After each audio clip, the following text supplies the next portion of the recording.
got to stop that. We've got to stop the emphasis of customers basing their decision on one thing, low price. So there has to be some blend of price, quality, on-time delivery, and continuity of supply. We need to get back to that, Sannah. Most engineers don't want to be salespeople. You have to look at the future, and you need to possess more skills. I can show you in 10 minutes, and believe me, I'm not a ninja on AI. If you have a company today that's not using AI to find customers, to find opportunities, you're missing the boat, because it's all there. Yeah. It's relatively inexpensive. It's almost free with some of these tools. Yeah. And you're missing the boat. Changing the world. The whole world is changing, and it's very exciting. I can't imagine an industry that we'd rather be in than the electronics industry.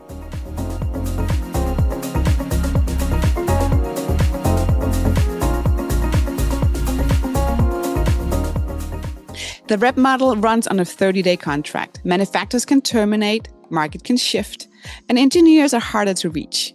And the firms that build their identity around being a sales rep are finding out that that identity is not enough. The ones still growing are calling themselves something different. Welcome to Leadership Manufacturing Podcast. I'm your host, Sannah Vinding. I'm an engineer, go-to-market leader, focusing on how leaders operate when complexity is high and the answers are not always obvious. This show is for leaders across electronics, manufacturing, distribution, and the supply chain. And it's about practical leadership for technical teams. There's no hype, no theory, just what actually works. The rep community is one of the most essential and least understand parts of the electronics channel, and it's changing fast. This is part 2 of a conversation about what that change looks like from the inside. My guest today is Walter Tobin. Walter spent a bulk of his career in the electronic distribution, including senior leadership at Future Electronics, before becoming the CEO of the Electronics Representative Association, the EIA. He spent close to a decade advocating for and educating the independent rep community. And he recently stepped down from the CEO role and is now supporting the EIA's new CEO, Ed Smet, through the leadership transition. He has watched more rep firms navigating growth, succession, and disruption than almost anyone else in this industry. In the conversation, we talk about how rep firms are evolving, what succession planning really requires, why so many manufacturers still don't understand the rep model, and what skills the next generation of channel leaders actually needs beyond sales training. So let's get into it. Enjoy this episode. So what about rep firms, right? Are they doing anybody's doing mistake, and you learn from mistakes, right? But how can rep firms right now learn from their mistakes so they can actually grow right now? Well, it's a great question. Rep firms, so all reps, even today, have a specific territory. So if I'm a rep for a particular manufacturer, I have New England. There's no other rep that covers New England for that manufacturer. Yeah. Rep firms need to continue to. Rep firms historically were, non-technical salespeople. They relied on some of the technical support. They would be technically trained. That all changed about 20 years ago. Most of the reps today, half of their people are double E's. Yeah. What reps need to do is continue to skate where the puck is going. Continue to add product and technologies that are growing.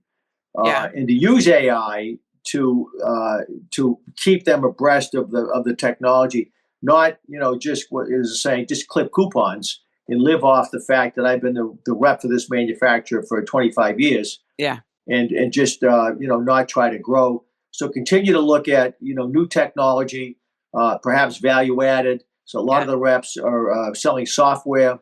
A lot of the reps are engaging in areas that they never thought they would be engaged in. Yeah. Some of the reps then are saying, okay, I need to grow my territory.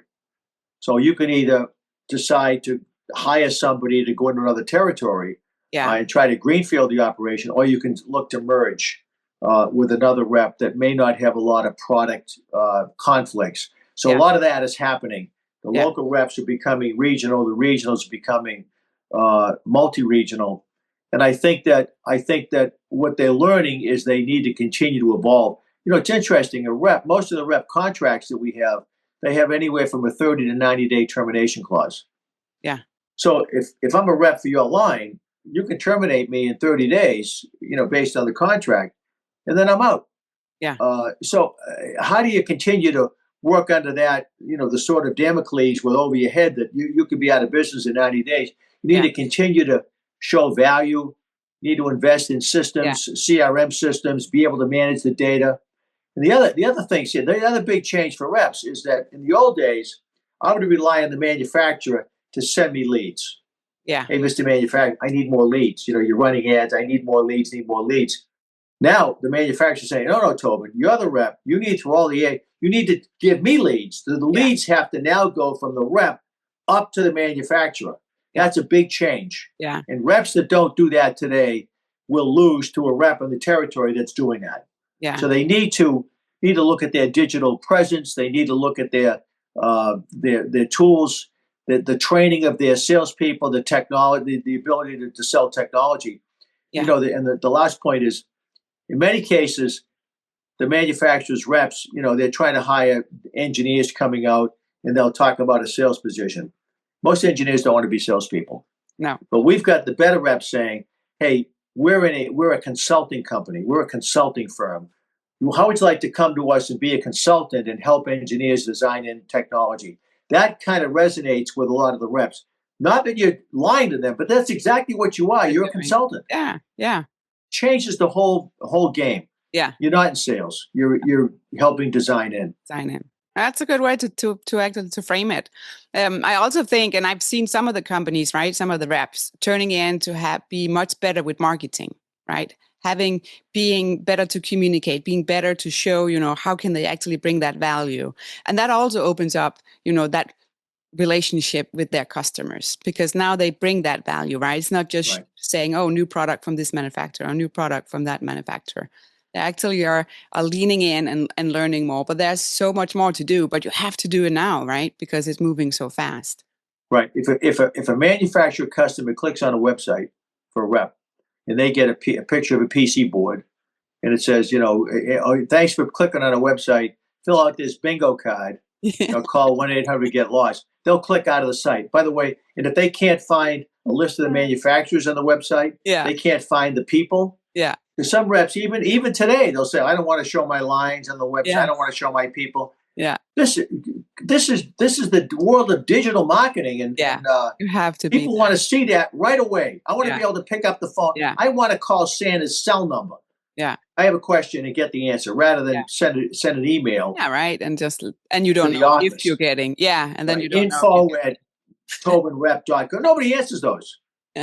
Yeah. No, and it's just so important, right, to build these personal relationships, and that's a really, really good way to do it. But you have to do it like in a personal way, right? The other challenge that reps have, our industry has, is that we're an aging industry, Sannah, and succession planning is a big issue inside of it's a big issue inside of a rep company. You have a rep company that might have an owner, maybe have a partner, maybe they've given some of their employees some minority ownership. A lot of them are becoming ESOP companies. But there needs to be a succession plan. So the people should know that if you're the president of a rep company, when Sannah decides to retire, her successor is going to be Mary or going to be Joe. Yeah. And let people know that that and frankly, let your principals know that, because if I say, hey, Sannah's, if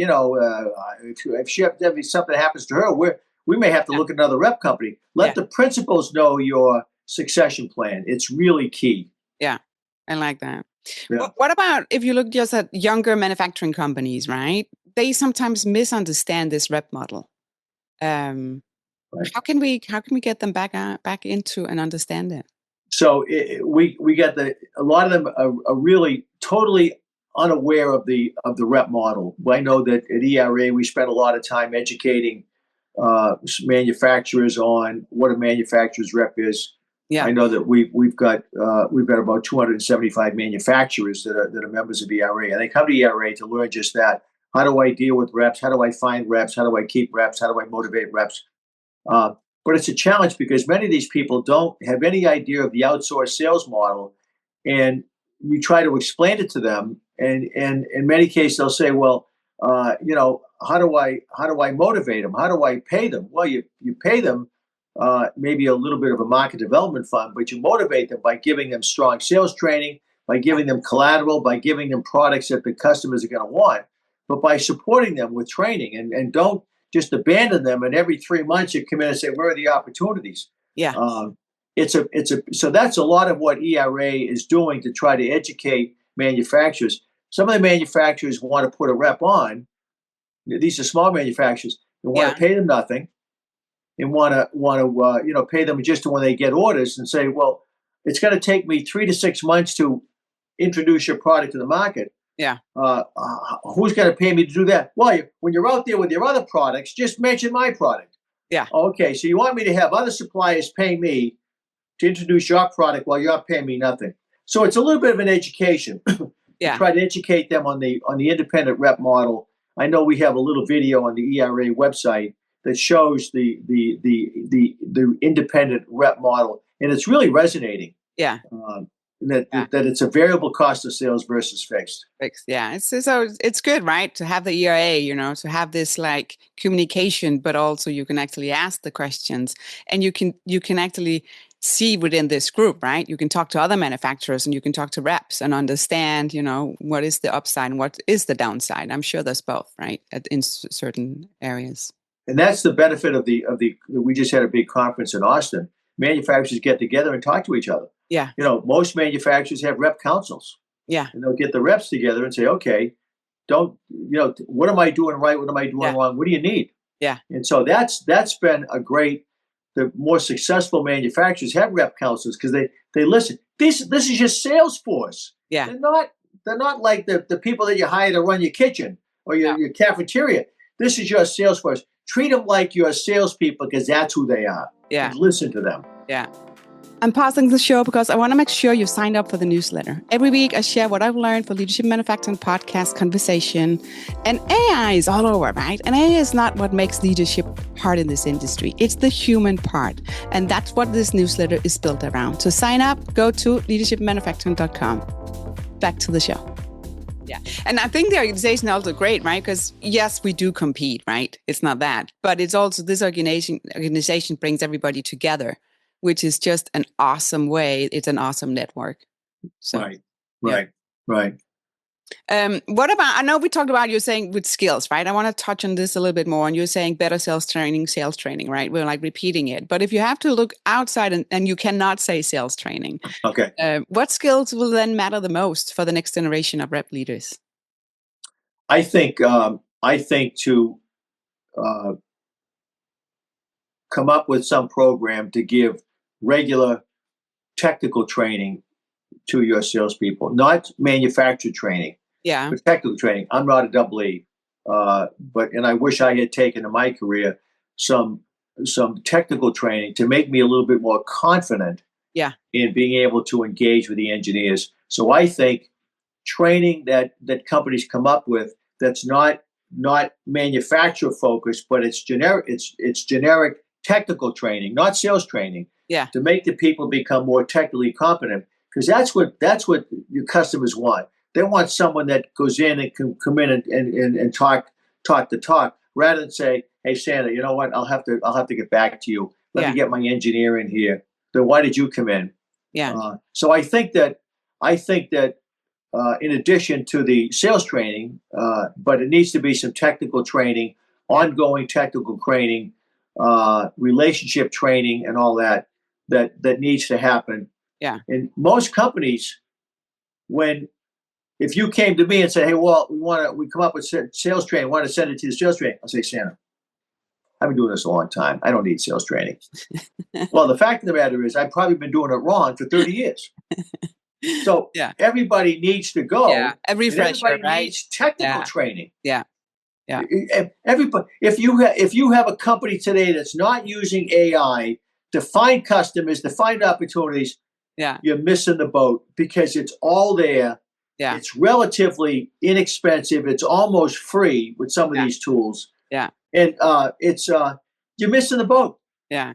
Use the technology. But that's a lot, right? If we just look now, but saying we do these skills that that's good to have or you must have to be a rep firm, right? and you are actually have all these principles or the manufacturers behind you. Now you need to have all the sales technique that can go into all of them, but now you need to understand all the technical for each one as well. So it's actually a huge role, right, and responsibility to have that in your backpack to understand everything and go out.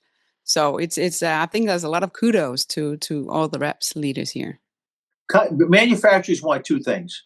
They want new customers and they want new opportunities to existing customers. Yeah. Period. The end. That's all they want.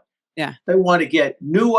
When you talk to a rep, I want to know what new opportunities you have. What does the funnel look like? All the CRM, Salesforce. They want to know what the funnel is, what the probability of the order. But they want new opportunities, and they want new customers with new opportunities, existing customers, and new customers. That's all they want. Yeah. And they want to be able to track them, follow up on them, and then book them. Yeah. I like book it. Them. Yeah. Back to AI. I want to ask you a personal question. How are you using AI? Great question. I use AI to do what I just talked about, to help me find companies that might be suited to, like with ERA, to be potential members. I spend a lot of time with customers, with people that are members of ERA. Hey, I'm a new rep. Can you help me find? I'm a new manufacturer. Help me find reps. I use our tools to help them find reps. I help reps find new customers, manufacturers that announce a new product, and I say, I can show you in 10 minutes. And believe me, I'm not a ninja on AI. I can show you in 10 minutes where all the new medical customers are in Ohio. Yeah. That I guarantee you, there's at least one company in this list. Somebody you have no idea that they're there, and I can then find out the engineer's name. And so I'm using AI to do that. I'm also doing some mentoring outside of ERA, and I use it a lot to help people these are in startup small companies. These are people that need help. Yeah. Many of them try to put together business plans. Many of them try to put together, a marketing plan, website plan. So a lot of that I'm using AI to help in that area. I like that. It's I'm not great at it, but I'm okay at it. Yeah. And, I think it's important is that you actually are using it, right? Because by using it, you also learn, right? It's not like you're in the kitchen and you can cook the world-class, dinner, right? It takes time to learn. Right. So I think it's the same right here. Like it's a new technology, it's a new platform, it's a new way of behavior, right? When you're looking for information or validating information. So it's so important that we all, we are jumping in. I read somewhere, right, that actually is like more men using AI than women right now, where I'm like, no, it shouldn't be divided, right? It should be the same. But it's interesting because you ask somebody like the question you asked me. I say, using AI? Yeah, I'm using it. How are you using it? If they go, if there's a pause, they're not using it. Yeah. Or they tried it once on ChatGPT and they didn't know how to do it. They didn't know how to talk to the computer and they messed it up. Or and I tell people, I'm mentoring somebody right now who's looking for a job. Yeah. And I'm mentoring him, and I said, use AI. You're using it. I said, well, let's fire up ChatGPT, the free version, because he does, and let's show me how to use it. Yeah. And it's crickets. I said, okay, now let me tell you how to use it. Let me show you. And in the matter of, I helped this person put together a pitch on, he's a software engineer and he's trying to find software customers. I said, to change ChatGPT, I'm a software engineer looking for a job in the software industry with this background. Can you help me?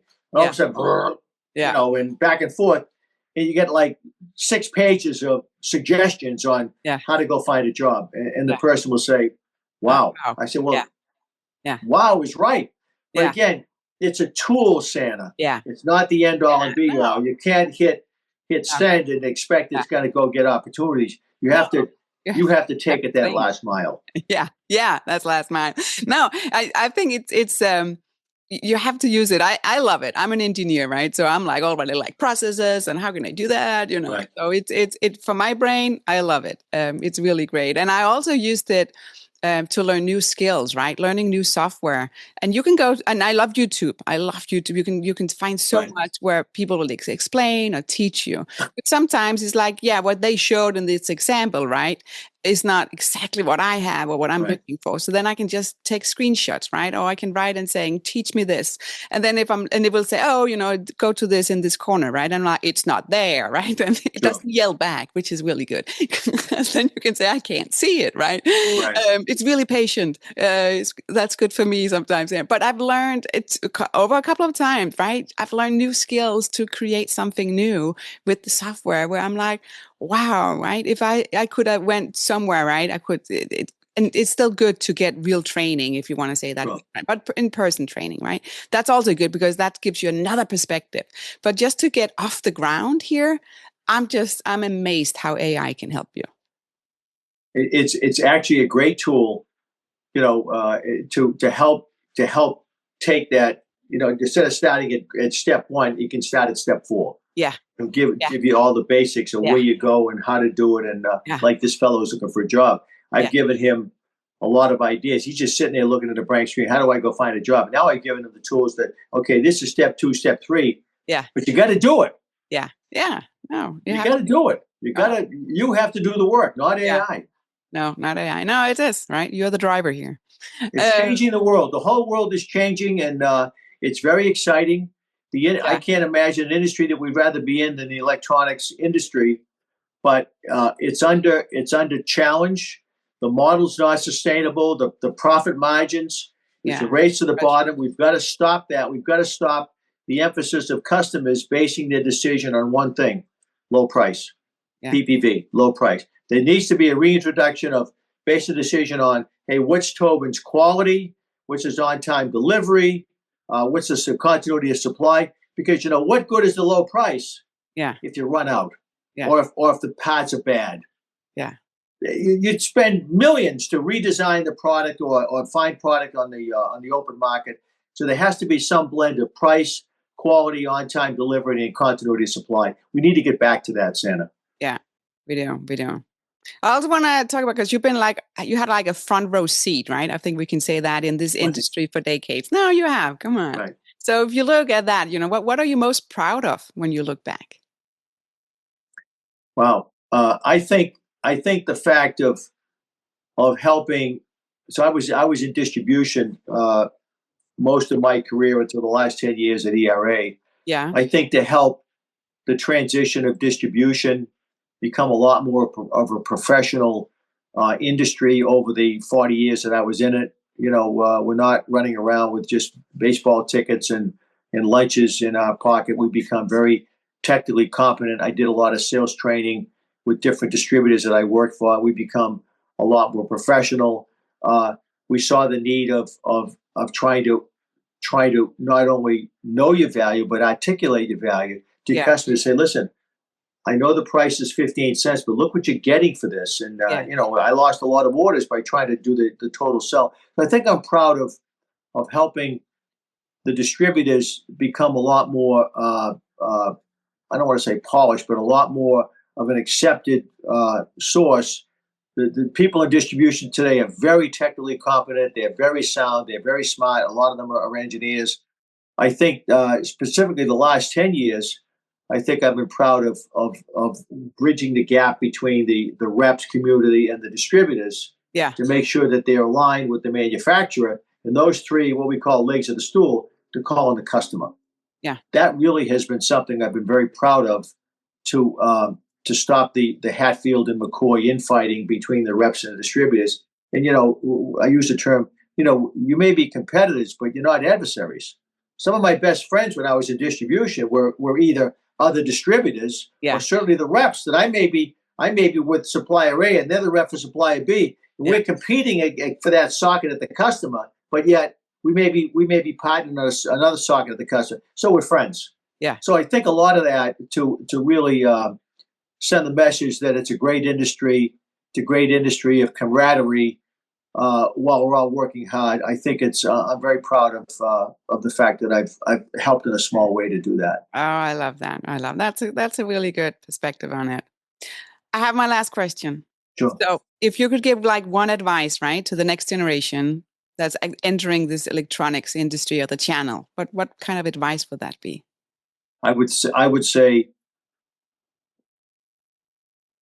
don't stay in the same job more than a couple of years. Get out of your comfort zones. Or if you're in distribution, you're an inside salesperson. Go on the road as an outside salesperson. If you're an outside salesperson, go back inside. Again, a lot of the inside have been consolidated. Go back inside. Become a product manager. Keep honing your skills. Don't get stayed. Take technical training to supplement what you're doing over and above the product training. Learn the products that you're selling. If you're a rep or distributor, really learn what they do. Yeah. But keep and take. I know I'm not supposed to mention sales training, but take sales training courses. No, you can. There's all sorts of sales training courses you can take. Yeah. Whether it's Dale Carnegie, but all the stuff that's out there. Yeah. Take industry sales training programs. We have a program called STEP that we do. I know that you were a past presenter at STEP, and we have Murph, that's a professional sales training certification program. Do that and become smarter. Don't become staid. No. Continue to learn. Yeah. I like it. I think it's so important not to say I only have like one skill, right? You have to look at the future and you need to possess more skills. That's just how it is. So doing that and then never hit that plateau, right? And saying, oh, I'm good here. Don't get bored. Yeah, you will get bored. I think. Right. Or go back to school. Yeah. Decide if I have a degree, go get an associate's degree. Go take a course at a university on the basics of electronics. Yeah. Invest in yourself. So if it's $1,000, I'm worth $1,000. Invest in myself and go become a little bit more technically competent. It'll pay off. It'll pay off. I agree. So thank you, Walt. This was great. I really love, all the aspect from AI and how you're using AI and to sales training. And you are allowed to say sales training. It was that one question. I didn't put you on the corner and saying you cannot use this word anymore. So I really appreciate it. Thank you so much. Thank you, Sannah. It's always good. I listen to all your podcasts, and I know they're good. I know I just listened to one that Tim was on, so Tom was on. So well done. Continue to do what you do. We need it. Thank you. Thanks for listening to this episode. What stood out to me is how Walter framed the rep as a consulting. The firms that are winning are not calling themselves a sales company. They're calling themselves a consulting firm. And the one shift that changes is how they recruit, how they position themselves, and how engineers perceive them. Also important is the succession planning piece, right? This is real. A lot of firm owners have not had the conversation with their team, let alone with their manufacturers. And that gap is a risk, and most of them know it. This was part 2 of a 2-part conversation. If you haven't heard part 1, go back and start there. It covers outreach, AI in sales, and supply chain transparency. Thanks for listening. Be sure to subscribe, leave a comment. See you next time.